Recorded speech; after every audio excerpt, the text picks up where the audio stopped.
Okay. The signal went from Bern. Alors, le signal est allé de Berne à Jérusalem et à nouveau en Suisse. Ça a pris un peu de temps. On s'en excuse.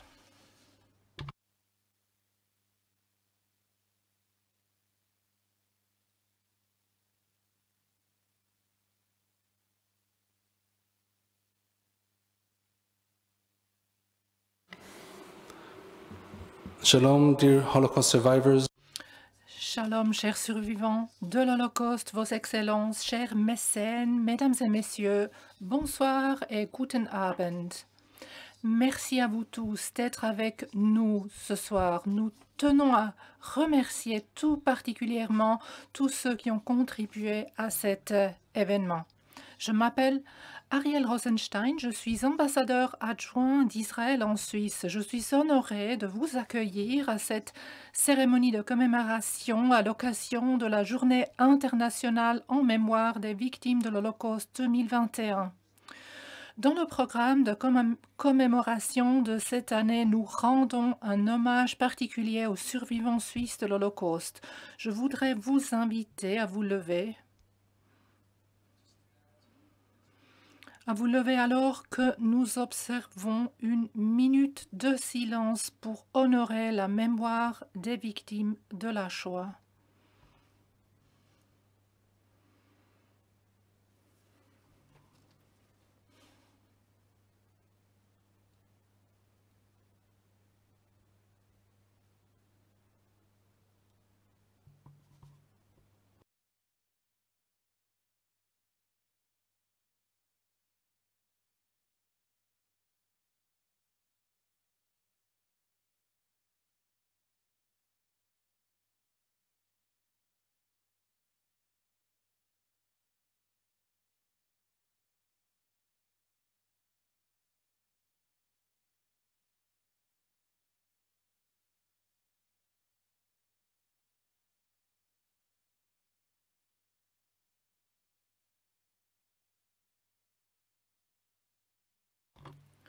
Merci.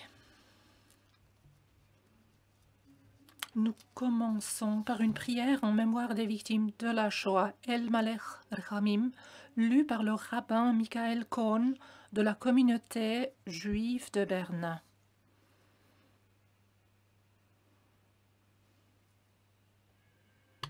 מלרחמים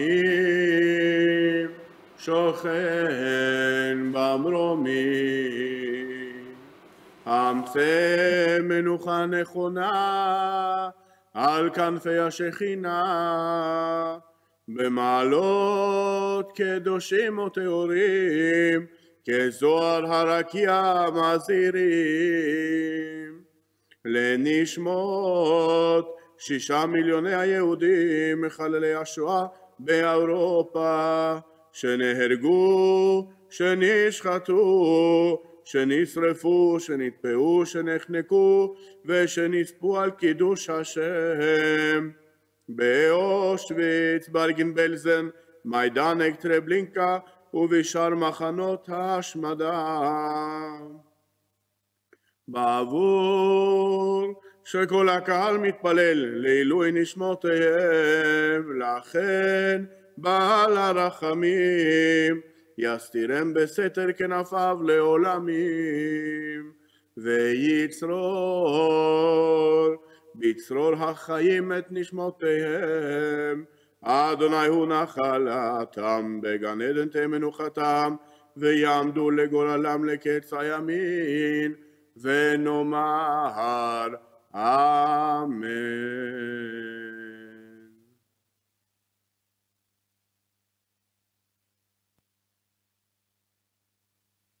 Thank you. Merci, Rabbin Cohn. Le premier intervenant ce soir sera l'ambassadeur de l'État d'Israël, son Excellence, Monsieur Jacob Keidar.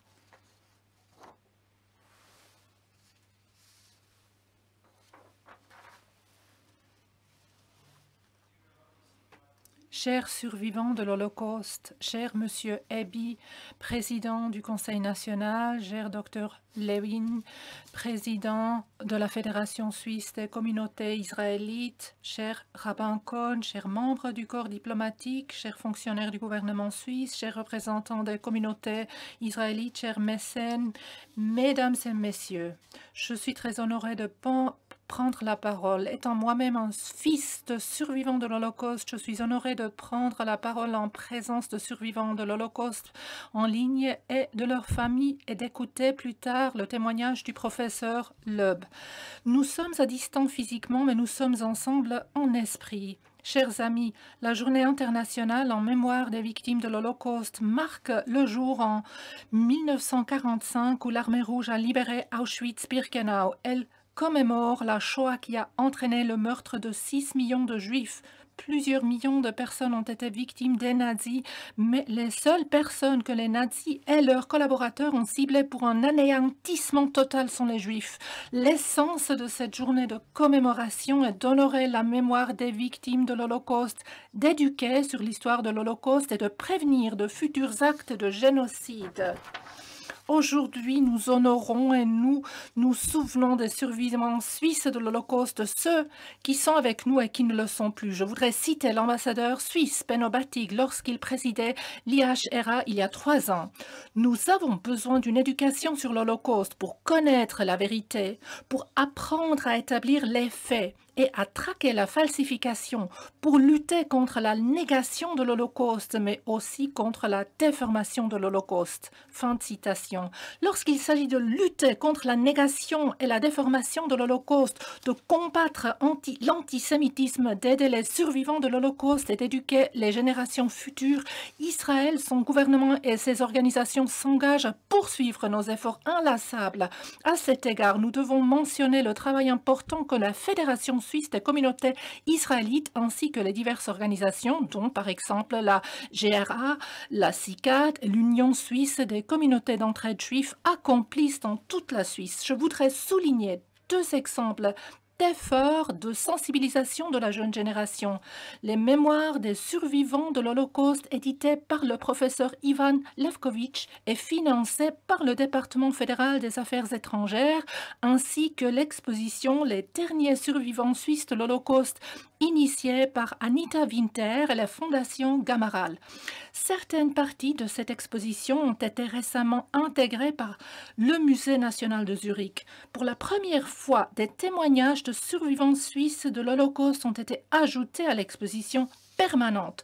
Nous ne pouvons pas parler du thème choisi pour cet événement sans mentionner les 49 justes suisses parmi les nations honorées par Yad Vashem. Chacun d'entre eux a sauvé tant de personnes et mérite notre reconnaissance éternelle. Par exemple, le consul suisse à Budapest, Karl Lutz, et Paul Gruninger, le commandant de la police suisse. En l'honneur des survivants suisses de l'Holocauste, en mémoire de toutes les victimes de l'Holocauste, unissons-nous pour faire de notre monde un endroit meilleur, où les gens se respectent, se tendent une main secourable en cas de besoin et vivent en paix. Je vous souhaite rester en bonne santé et en sécurité. Merci.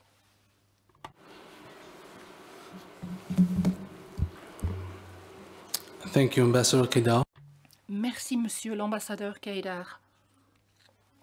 J'invite la chargée d'affaires des États-Unis d'Amérique, Madame Eva Weigold Schultz.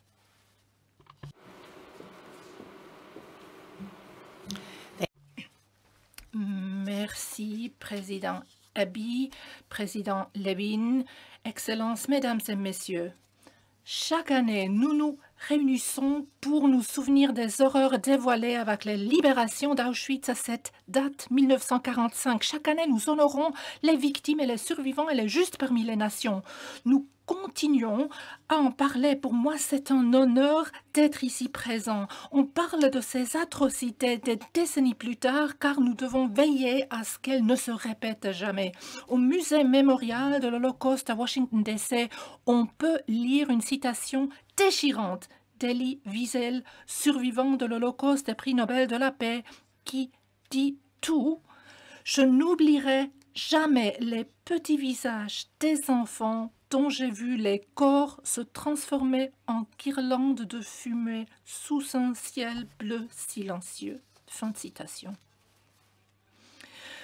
Malheureusement, la pandémie mondiale de 2020, les bouleversements raciaux, la violence et l'instabilité persistante dans le monde nous rappellent que nous sommes une communauté mondiale qui doit relever les défis ensemble et protéger pour la sûreté, la sécurité, la protection de tous. Je suis reconnaissante de l'occasion qui m'est donnée d'honorer les survivants qui sont avec nous aujourd'hui. Vous avez vécu une brutalité indescriptible tout en continuant à promouvoir le meilleur de l'humanité. Votre témoignage vivant est un exemple éclatant de la résilience et de dignité humaine. Je veux également honorer l'héritage des survivants de l'Holocauste qui sont décédés l'année dernière. Ils ont partagé leurs expériences et nous ont appris à ne jamais considérer les droits de l'homme comme acquis. Et c'est important de préserver leurs témoignages pour les générations futures. L'héritage de l'Holocauste continue à guider les actions de mon gouvernement aujourd'hui. En juillet, le ministère des Affaires étrangères américain a publié le rapport sur la loi juste, The Just Act Report, qui met en lumière les actions menées par les pays du monde entier pour commémorer l'Holocauste, indemniser les biens confisqués et promouvoir l'éducation sur l'Holocauste. C'est important aussi de savoir le travail qui reste à faire. Et puis en septembre, les États-Unis ont signé une déclaration conjointe historique avec Israël, le Royaume de Bahreïn et les Émirats arabes unis. Les accords d'Abraham ont été la première normalisation publique des relations entre Israël et un pays arabe depuis une génération. Ils ont consacré l'importance de la tolérance et le respect de chaque personne afin de faire de ce monde un endroit où tous peuvent jouir d'une vie de dignité et d'espoir, quelle que soit leur race, leur foi ou leur appartenance ethnique. C'est une occasion aussi de parler à nos enfants et nos citoyens sur les faits de l'Holocauste. C'est une journée de réflexion sur la nécessité de rester vigilant pour protéger la dignité humaine. C'est aussi une journée pour honorer l'héritage de tous les survivants vivants et décédés et pour renouveler notre engagement en faveur de la tolérance et de la paix. Je vous remercie.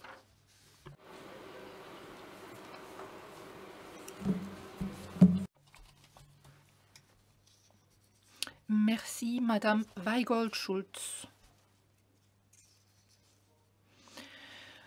Permettez-nous d'accueillir l'éminent président du Conseil national suisse, Monsieur Andreas Ebi. Je vous invite à prendre la parole, Monsieur Ebi, président du Conseil national suisse.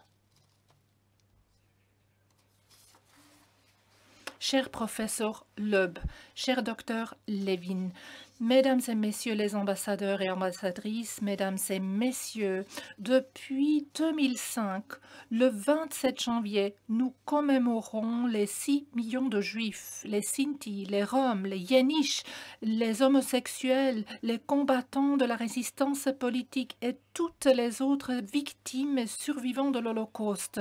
Nous apprenons que des Suisses également étaient internés dans des camps de concentration et qu'un certain nombre d'entre eux sont morts à la suite des pratiques inhumaines des nazis. Je pense qu'il est important que nous honorions leur mémoire en ce jour et que nous nous souvenions de ce qui ne doit plus jamais arriver. Aujourd'hui, Auschwitz, ce lieu où plus d'1 million de femmes et d'hommes et d'enfants ont perdu la vie, est le symbole des crimes barbares commis par la politique d'extermination des nazis. En ma qualité de président de la Commission des Affaires étrangères, j'ai visité le site commémoratif d'Auschwitz-Birkenau avec une délégation parlementaire en 2013. J'ai écouté les témoignages poignants des victimes. J'ai vu les baraquements de prisonniers oppressants et exigus, les crématoires et les ruines de la chambre à gaz. Les horreurs qui y ont été commises étaient encore palpables et les ombres du passé s'attardaient partout. lors de la dernière cérémonie de dépôt de couronne, tout à la fin de la visite, j'ai pensé en silence ce que je voudrais maintenant vous dire haut et fort, mesdames et messieurs. Plus jamais ça.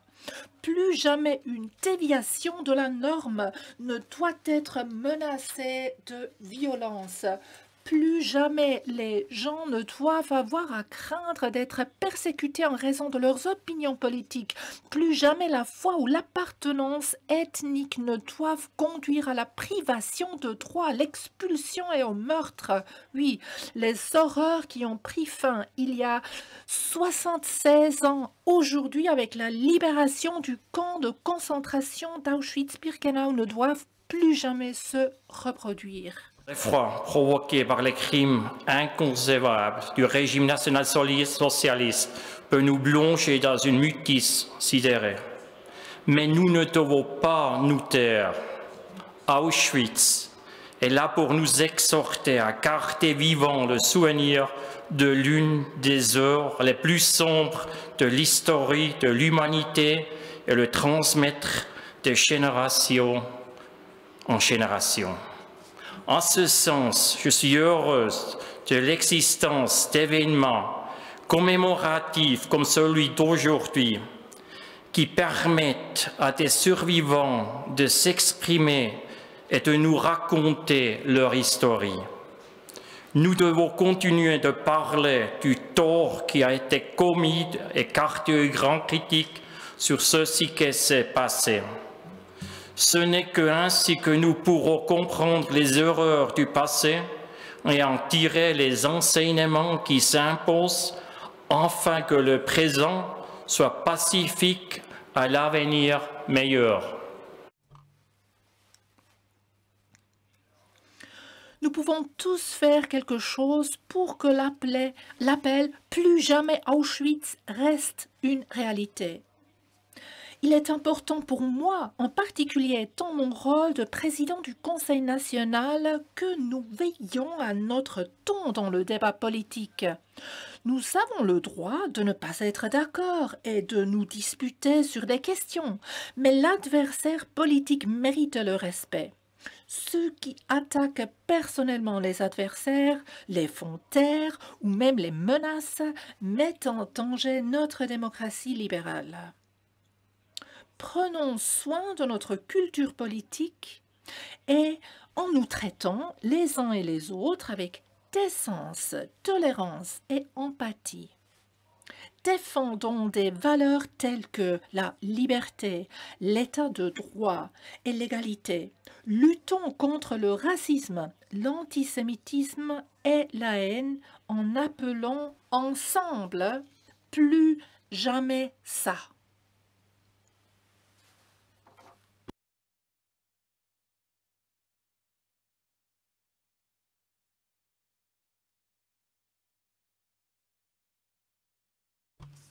Merci beaucoup, Monsieur le Conseil national Ebi. Maintenant, j'invite le président de la Fédération suisse des communautés israélites, le Dr Ralph Levin, à monter sur scène. Dr Ralph Levin.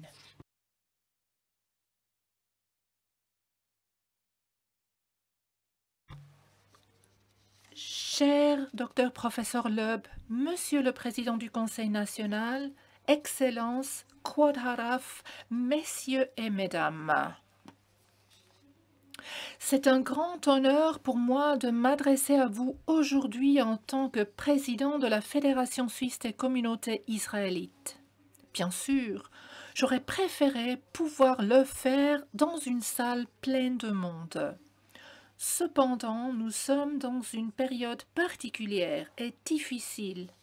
Malheureusement, la population juive n'est pas seulement menacée par le coronavirus, mais le virus que nous connaissons tous depuis bien plus longtemps, appelé antisémitisme, est une menace supplémentaire. En Suisse aussi, nous avons assisté à la montée des théories de conspiration antisémites en rapport avec la pandémie de corona.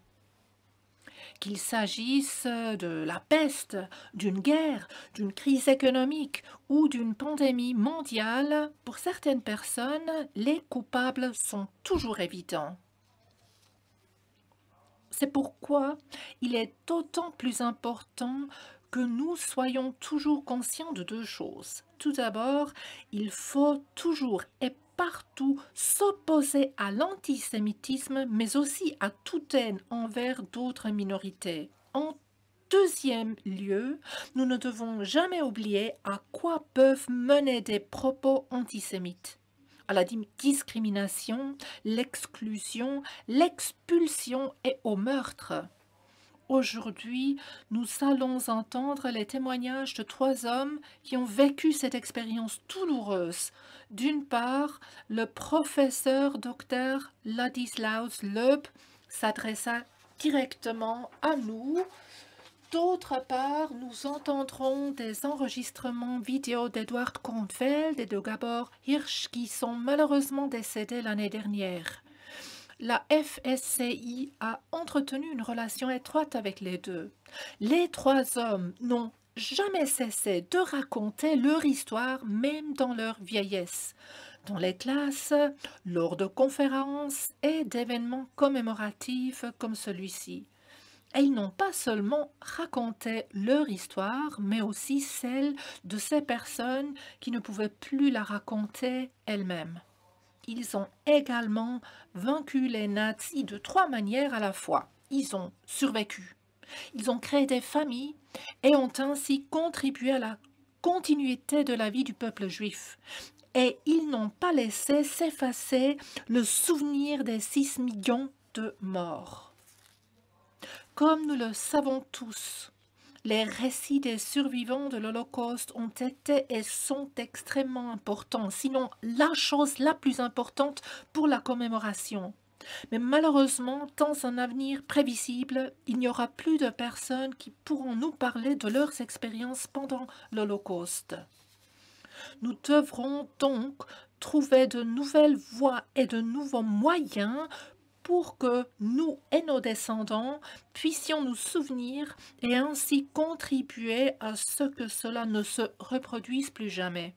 En Suisse aussi, des réflexions et des initiatives correspondantes sont en cours que nous soutenons vivement.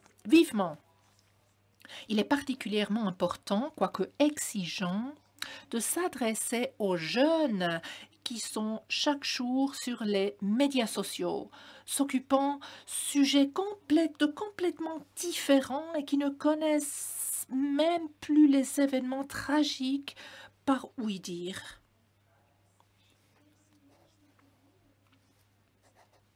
Donc il faut les atteindre et j'espère que nous y parviendrons avec ce travail de se souvenir. Et on veut surtout aussi atteindre cette jeune génération. Je vous remercie de votre attention.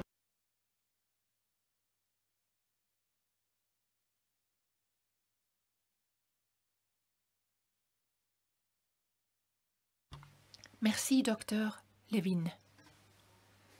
J'invite Madame Nikolina Pinko-Berens à monter sur scène. Elle est une chanteuse d'opéra originaire de Zagreb, Croatie, diplômée de l'Académie de musique de Zagreb. À ce jour, elle a donné des récitals en solo en Europe et au-delà. Parmi ses prestations primées, le concours international de chant Bruna Spiller en mars 2011. Elle chantera Shema Israël Yaseh Shalom. Madame Nikolina Pinko-Berens.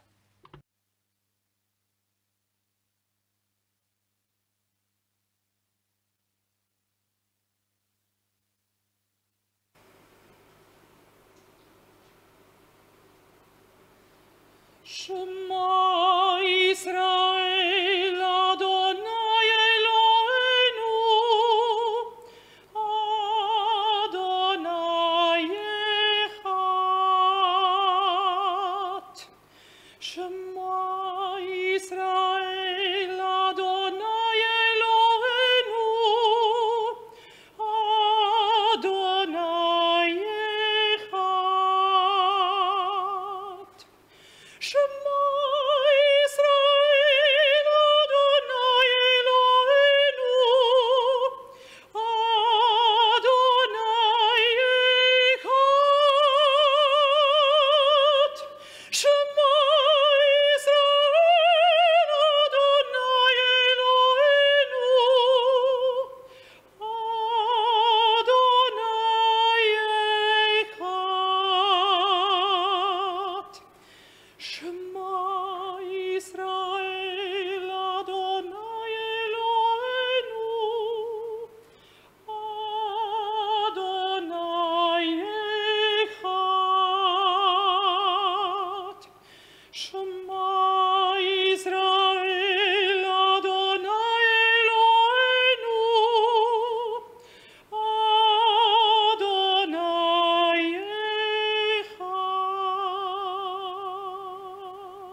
Thank you, Mrs. Pinko.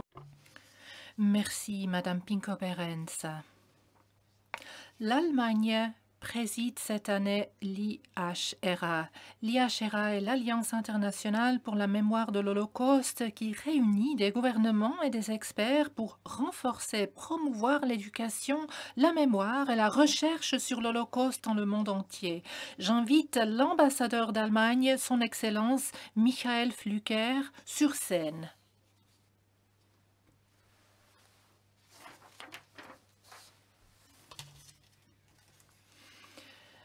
Chers professeurs Loeb, invités d'honneur, chers survivants de l'Holocauste et leurs familles, cher Monsieur Président du Conseil national EBI, cher Président de la Fédération suisse des communautés israélites, Monsieur Levin, Excellences, Mesdames et Messieurs, chers participantes et participants aux écrans. L'Allemagne a cette année la présidence de l'International Holocaust Remembrance Alliance.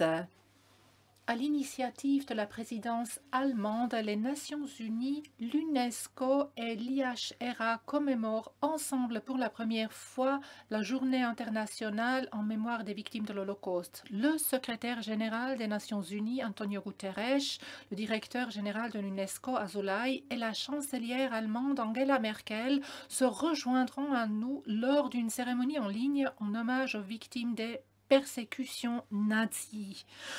Nous pensons à ces meurtres inimaginables et cruels de millions de personnes, juifs, sinti et roms, personnes handicapées et dissidents politiques par les nazis. Les survivants de l'Holocauste ont un rôle central à jouer dans le souvenir des terribles événements.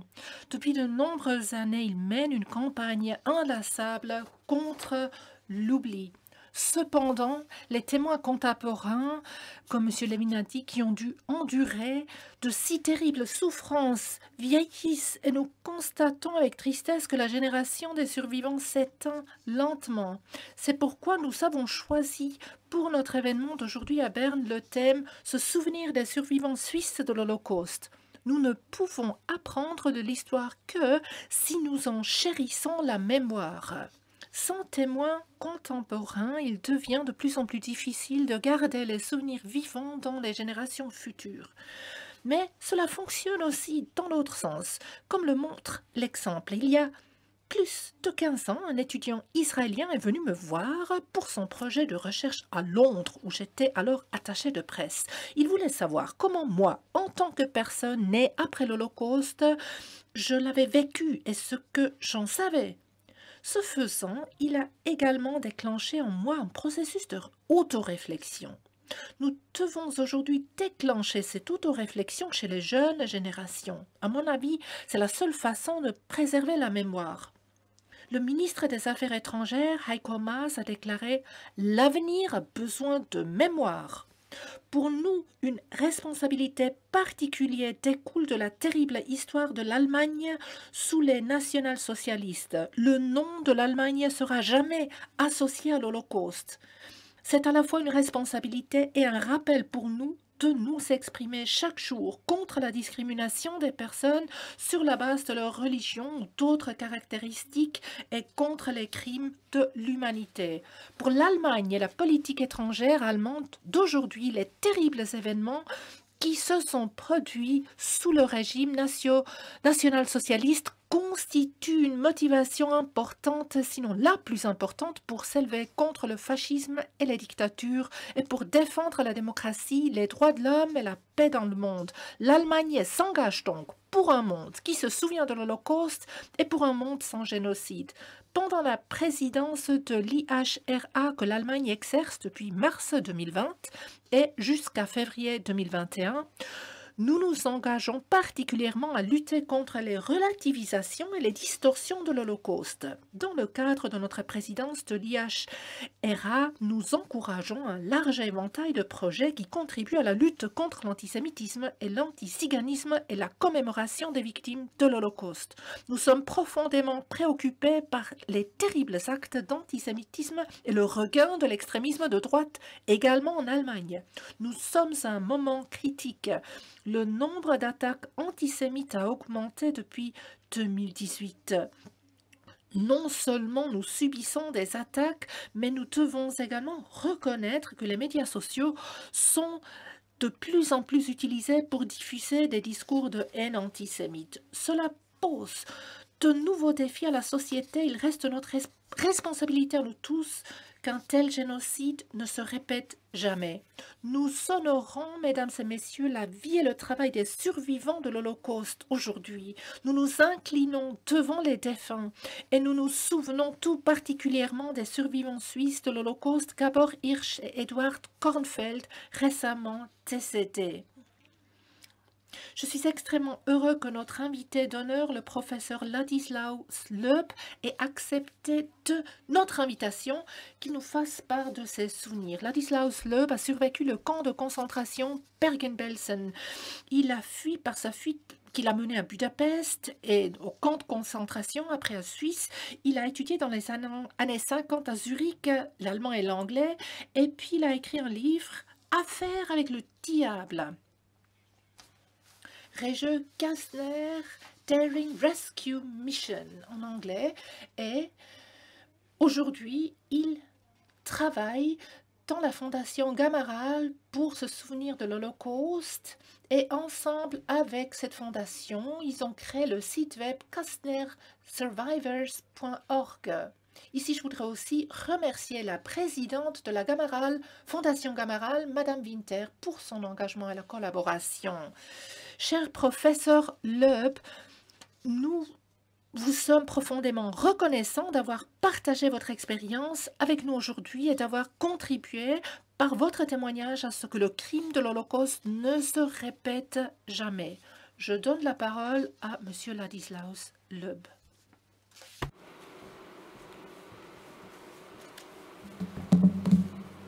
Thank you, Ambassador Pfluger.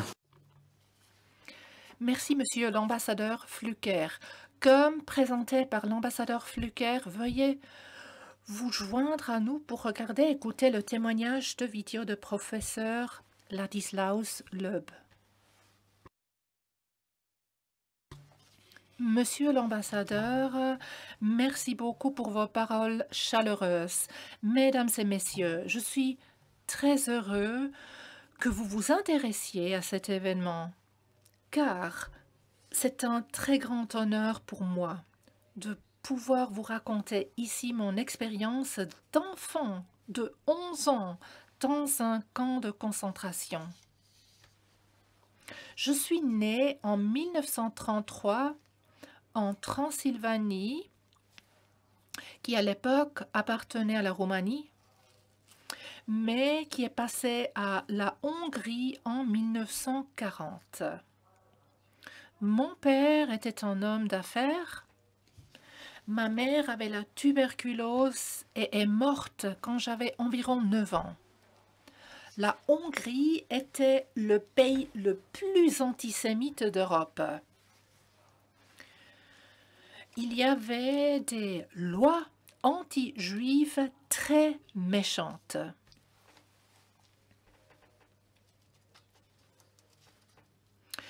Et ces lois rendaient la vie très difficile aux Juifs. Mais en fait, ce n'était rien comparé à ce qui est arrivé peu après. En mars 1944, les troupes d'Hitler ont marché sur la Hongrie. Avec eux est arrivé Adolf Eichmann et tout était fini pour la jeunesse hongroise.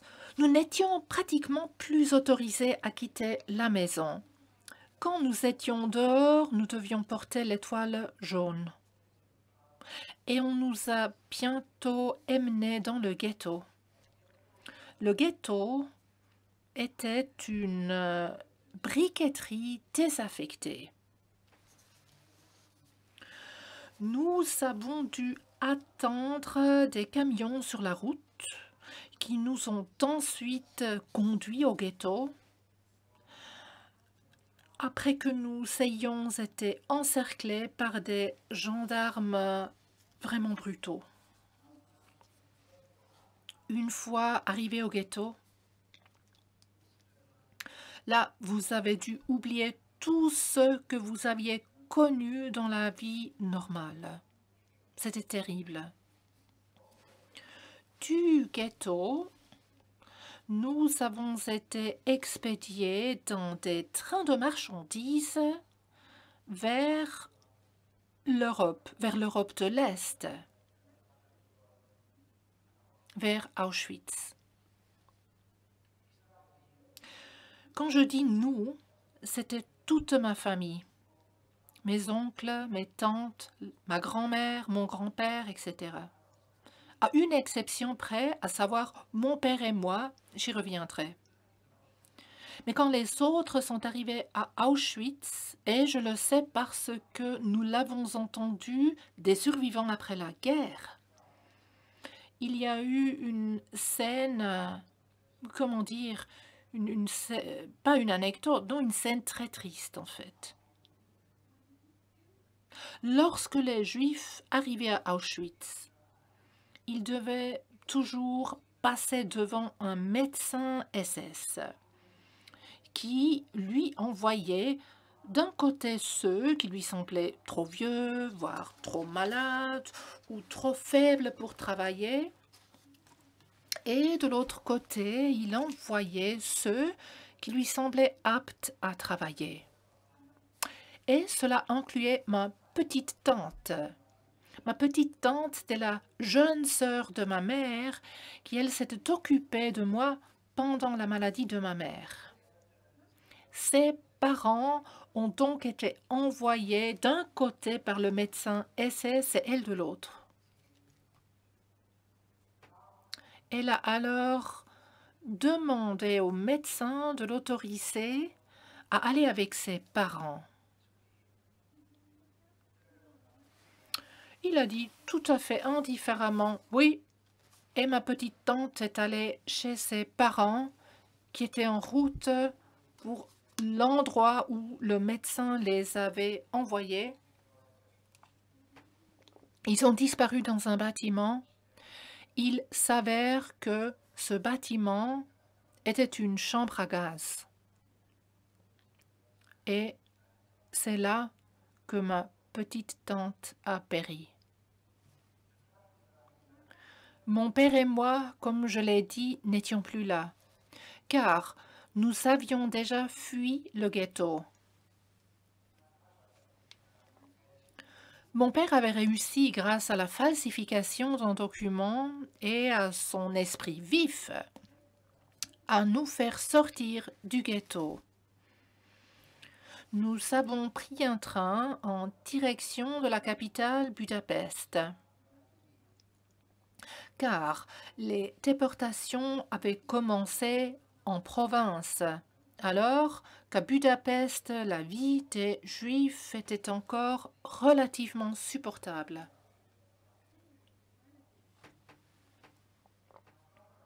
Mon père était intelligent. Il avait trouvé l'adresse d'un médecin chrétien qui nous a permis de séjourner dans sa clinique. Mais malheureusement, il a dû nous renvoyer à nouveau après quelques jours, car trop de détectives frappaient à sa porte à la recherche de Juifs. Alors nous étions dans la rue. La deuxième possibilité aurait été un groupe d'étudiants que mon père connaissait, qui nous aurait permis de nous réfugier dans une cachette dans un bâtiment de l'université. Mais mon père a alors eu l'intuition qu'il n'aimait pas ça, et il a dit non. Et après la guerre, nous avons découvert qu'une bombe avait frappé ce bâtiment où se cachaient les étudiants et que tout le monde était mort. Il n'y avait alors que la troisième possibilité, notamment celle de Rudolf Regge-Katzner. Regge-Katzner était un leader sioniste, également originaire de Transylvanie. Donc, comme moi. Et il a organisé un groupe de juifs relativement jeunes, entre 30 et 40 ans, qui ont essayé de sauver d'autres juifs. Mon père en a eu vent et a ensuite persuadé l'un des chefs du groupe de nous laisser les rejoindre. Le plan était qu'un groupe d'environ 1700 juifs de toutes les classes sociales serait libéré en Palestine,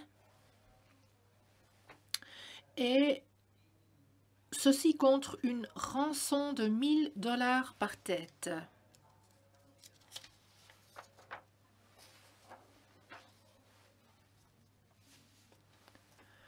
Mon père et moi avons donc rejoint ce groupe.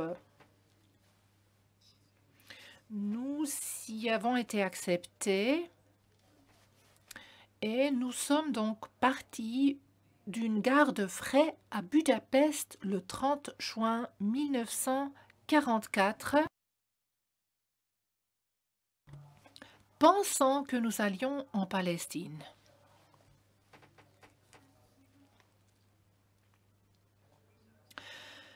Mais bientôt, le train s'est arrêté et on y est resté 3 jours dans un pré.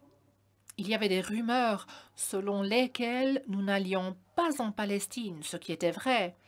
Mais ce qui n'était pas vrai, ils ont dit que nous allions à Auschwitz. Il y a après eu des paniques. Mais après 9 jours, le 9 juillet 1944, nous sommes arrivés en Allemagne du Nord, dans la Lüneburger Heide, sur un trottoir en béton où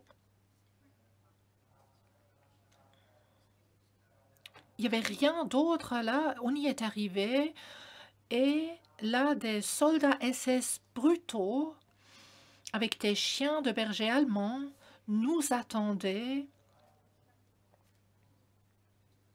et ils nous ont conduits avec des malédictions à environ 7 km de là. Et puis, soudain, nous étions devant un camp de concentration, et je ne dois plus vous le décrire. C'était Bergen-Belsen. Bergen-Belsen n'était pas un camp d'extermination, mais c'était notoirement l'un des pires camps de concentration d'Allemagne, car il a été construit à l'origine pour 5000 prisonniers. Mais peu à peu, alors que la guerre se déroulait mal pour les Allemands, 50 000 Juifs y ont été enfermés dans les derniers mois de la guerre, sans nourriture quelconque, sans eau, sans hygiène, sans rien. Ils y ont été détenus par les Allemands sans but, et ils y sont morts, environ 50 000 dans les derniers mois de la guerre. Mais comme je l'ai dit, mon père et moi, nous n'y étions plus. Nous n'y étions plus parce que l'accord de Kastner avec Eichmann a mûri au point que nous sommes partis et avons fini au lac de Constance. Le lac de Constance est et était aussi à l'époque la frontière entre l'Allemagne et la Suisse. Nous y étions donc. L'Allemagne s'assombrit tandis que la Suisse s'illumine. Vous voyez, les Suisses avaient eu l'idée d'éclairer leur pays pour que les avions alliés ne fassent pas autant d'erreurs et pour qu'ils ne lâchent pas de bombes sur la Suisse au lieu de l'Allemagne. Nous étions donc là, en Suisse. À Lustenau, nous avons dû passer d'un train allemand qui était froid, sombre, délabré, à un train en Suisse qui nous a emmenés à Sankt Margarethen. Depuis Sankt Margarethen, nous avons été escortés à Saint-Gall, dans une salle de gym chaude et bien éclairée. Il y avait là des matelas mous et au milieu de la nuit, on nous a encore donné un petit déjeuner. Nous avons été sauvés. De Saint-Gall, on nous a fait traverser la Suisse jusqu'à Caux, un village situé à 1000 mètres au-dessus du lac Léman. Il y avait autrefois l'hôtel le plus beau et le plus cher, l'Esplanade. C'est là que la plupart de notre groupe a été reçu et accueilli en tant que réfugiés. Puis le groupe s'est progressivement dissous. La moitié d'entre eux sont allés en Palestine, les moitiés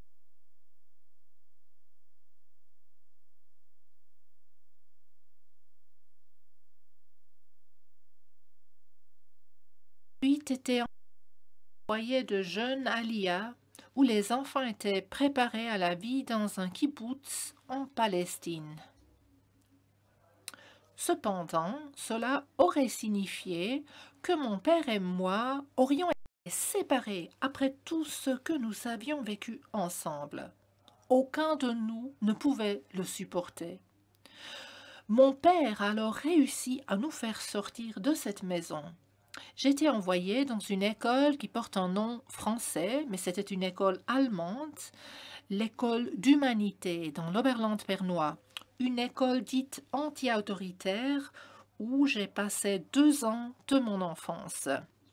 Au cours de ces 2 années, j'ai progressivement perdu mes craintes et je suis redevenue un être humain. Malheureusement, mon père a découvert que je n'y apprenais pas assez. Il m'a donc sorti de cette école où j'étais très heureux. Il a réussi, avec le soutien des Juifs, à me faire venir à Zurich, à l'école cantonale. Là, j'étais assez malheureux au début, mais peu à peu, je me suis acclimatée et j'ai eu des amis suisses allemands. Plus tard, j'ai fait ma maturité et après des années de désintérêt absolu pour les choses juives, j'ai progressivement repris contact avec le judaïsme. Ensuite, je suis allée en Angleterre pour 1 année où j'ai obtenu un emploi de professeur d'allemand. Eh bien, de cette 1 année, il s'est transformé en plus de 50 ans. Je suis restée en Angleterre, je me suis mariée, j'ai eu 2 filles, j'ai été promue professeur, etc. Jusqu'à ma retraite, où là, en fait, j'ai décidé de ne pas rester en Angleterre après tout. Brexit y est pour quelque chose. En tout cas, je suis ensuite rentrée à Zurich avec ma femme, c'était en avril 2017. Je me suis sentie à nouveau chez moi à Zurich. De retour à Zurich, j'ai eu la grande chance de rencontrer Anita Winter.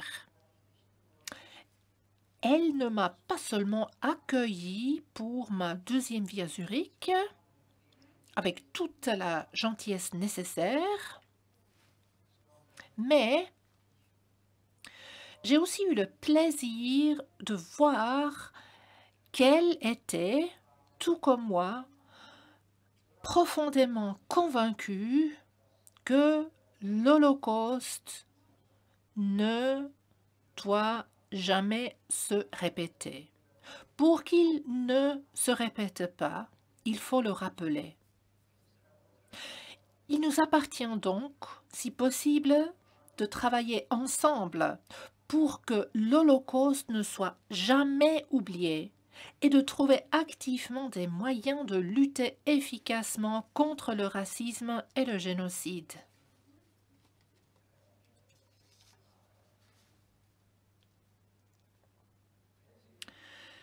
Si vous voulez en savoir plus sur ma vie, il y a ce livre que j'ai écrit qui raconte mon histoire. Il s'appelle « Faire des affaires avec le diable ». Il est sorti il y a 10 ans, mais je pense qu'il est toujours pertinent. Il existe également un site web où vous pouvez en apprendre davantage. Mais pour l'instant, je vais arrêter de parler de moi et je voudrais vous remercier de votre intérêt et de votre aimable écoute. Au revoir.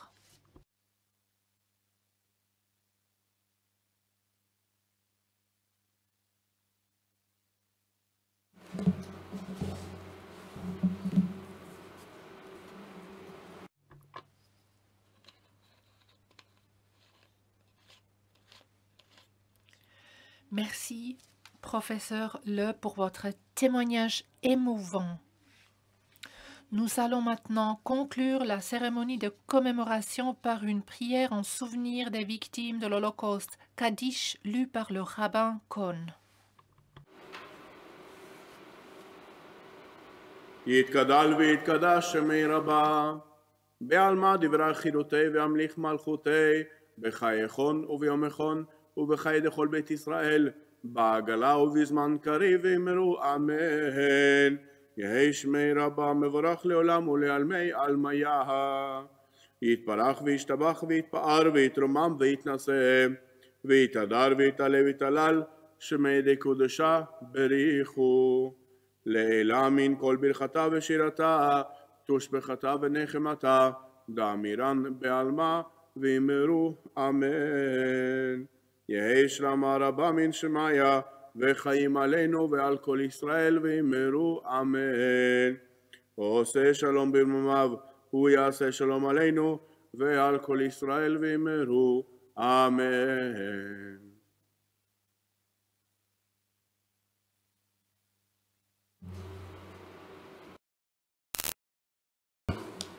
Merci, rabbin Cohn. Merci à tous pour votre participation. Nous vous demandons pardon pour les problèmes techniques. On a eu une interprétation en allemand, en français, en anglais et on va partager cette cérémonie dans toutes ces langues dès que possible. Nous vous demandons de rester avec nous quelques minutes de plus pour regarder un court-métrage créé par la Fondation Gamaral. Ce segment du documentaire offre des témoignages partiels de 2 survivants suisses de l'Holocauste, M. Gabor Hirsch et M. Edward Kornfeld, tous deux décédés en 2020. Que leur mémoire soit bénie. Toda et Shalom.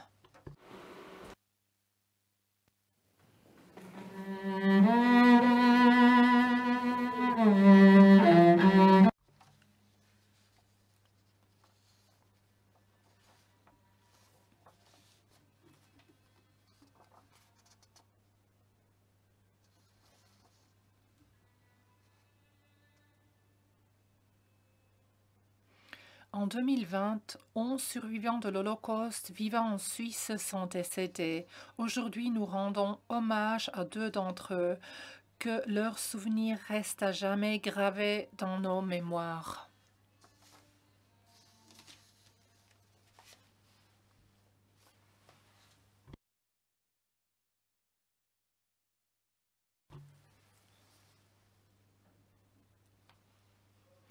Je pense que la seule chose que je peux vous transmettre est la suivante. Vous devez être attentif et voir à quoi le racisme peut mener. Lorsque nous regardons ce qui se passe aujourd'hui, nous constatons que les gens n'ont pas beaucoup appris du passé.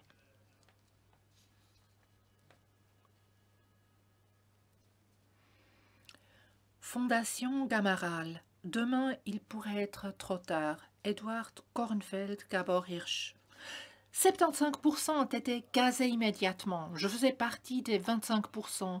Et puis, il y a eu Mengele, vous voyez, immédiatement. Ma mère a été emmenée à Auschwitz avec moi. Nous avons alors été séparés. Plus tard, je l'ai encore vue 2 fois. Une fois, nous avons dû faire un travail. C'était le même travail et nous étions en train de couper des briques d'herbe derrière le camp des femmes.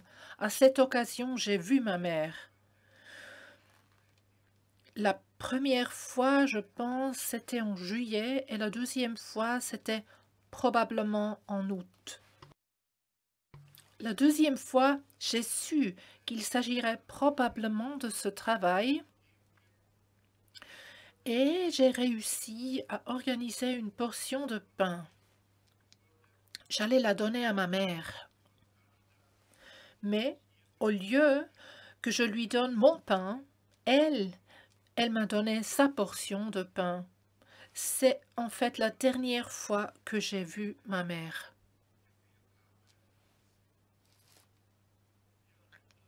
Oui, vous savez, je pouvais à peine reconnaître ma mère. Ses cheveux étaient coupés courts. Elle était émaciée. C'était un spectacle horrible.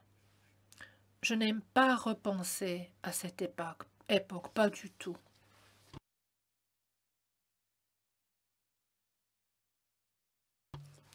Il voulait me battre, et puis le colonel a dit « Allez, donnons-lui un cadeau de Noël. » Après 5 coups, je ne sentais plus rien. Je n'avais aucun sentiment, rien. Mais je me suis dit « Je ferais mieux de continuer à hurler pour qu'il ne me frappe pas encore 15 ou 25 fois de plus. » Après, quand ça a été terminé, j'ai éclaté de rire comme un fou.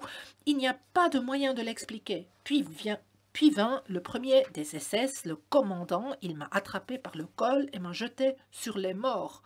Et je suis tombée de la pile des morts. Il m'a dit « Tu restes là-haut, tu seras bientôt prêt, comme eux, de toute façon. » Puis j'ai réalisé, si je fais encore un mouvement, il me tirera dessus. J'étais déjà sur le point d'abandonner. Le 24 janvier, des soldats sont venus. Ils faisaient partie des escadrons de la mort. Leur tâche était de détruire les traces. Ils ont ensuite mis le feu aux entrepôts dits des effets. Ils ont fait sauter le crématorium. Ils nous ont informé que le lendemain, tous les Juifs devraient faire la queue pour être emmenés dans un autre endroit. Un contremaître a dit « Ressaisissez-vous, ce ne sera plus très long. » Je me suis donc ressaisie.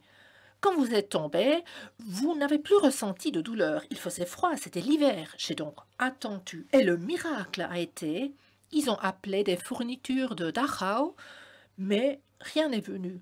Le camp a donc été dissous et j'ai été envoyée à Dachau. Je me suis ensuite cachée sous un matelas dans le camp de l'hôpital. 3 jours plus tard, les Russes sont venus et nous ont libérés. Les mourants rampaient encore sur le sol pour voir la libération. C'est inimaginable, cette libération. Et certains qui en avaient encore la force ont sauté sur les chars et se sont encore fait écraser. C'était incroyable. Vous ne pouvez pas imaginer cela. Ensuite, les Américains ont fait un discours. Qu'avons-nous obtenu? Haricots et lard. J'avais 15 ans et 1 mois et demi. Je suis venue en Suisse en 1949, au mois d'août. Par l'intermédiaire d'un ami, j'ai obtenu un apprentissage de sertisseur de bijoux. La demande d'apprentissage de sertisseur de bijoux a été déposée, puis j'ai reçu une lettre du docteur Rothmund me disant que je devais quitter la Suisse dans les 3 mois. Et si M. Rothmund avait signé quelque chose, vous savez, il était responsable du timbre J dans les passeports allemands. Il avait négocié cela avec les Allemands. Donc, si M. Rothmund a signé quelque chose, je savais que personne ne pourrait l'annuler. Puis, je suis allée à Berne, je me suis tournée vers le concierge, j'ai demandé où habite le docteur Rothmund. Docteur Rothmund, numéro 133 ou quelque chose de pareil. J'y suis allée, j'ai frappé à la porte, une secrétaire a ouvert. Que voulez-vous? J'aimerais voir le docteur Rothmund. Elle a dit, je ne veux pas vous offenser, mais il n'est pas question d'aller voir monsieur Dr. Rothmund. Il n'y a pas de trafic de passagers ici, c'est impossible, mais si vous avez besoin d'aide, je connais un docteur tel et tel et un autre tel et tel. Mais moi, j'ai appris une chose. Il faut aller voir les délinquants de bureau en personne. C'est le seul moyen. Vous voyez ce que je veux dire parce qu'alors ils sont complètement différents.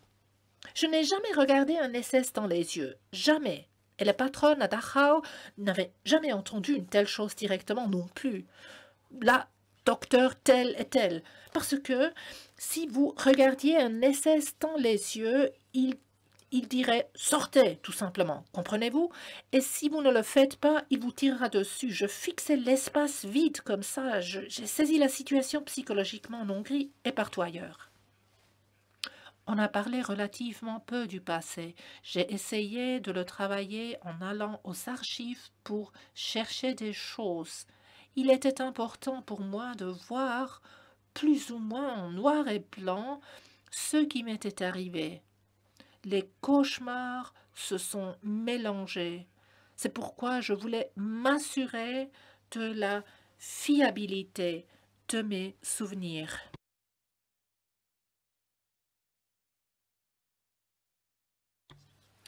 Il y a des gens bien, mais il faut combattre le mal, le remettre en question. Comment un peuple aussi cultivé que les Allemands ont-ils pu suivre un fou sans poser de questions? Des personnes éduquées, c'était un meurtre de masse. 50 millions de personnes ont péri. Pourquoi? Parce qu'ils n'ont pas posé des questions. Il faut tout remettre en question. Moi, je remets tout en question. Même avec les médecins, je demande pourquoi de cette façon et pourquoi pas d'une autre.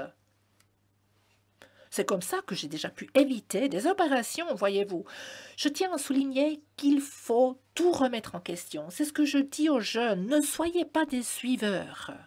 Pas d'adeptes qui disent « parce que celui-ci le fait, je le fais aussi. Parce que c'est un nazi, je le suis aussi. » Vous ne pouvez pas faire cela. Vous devez avoir votre propre opinion.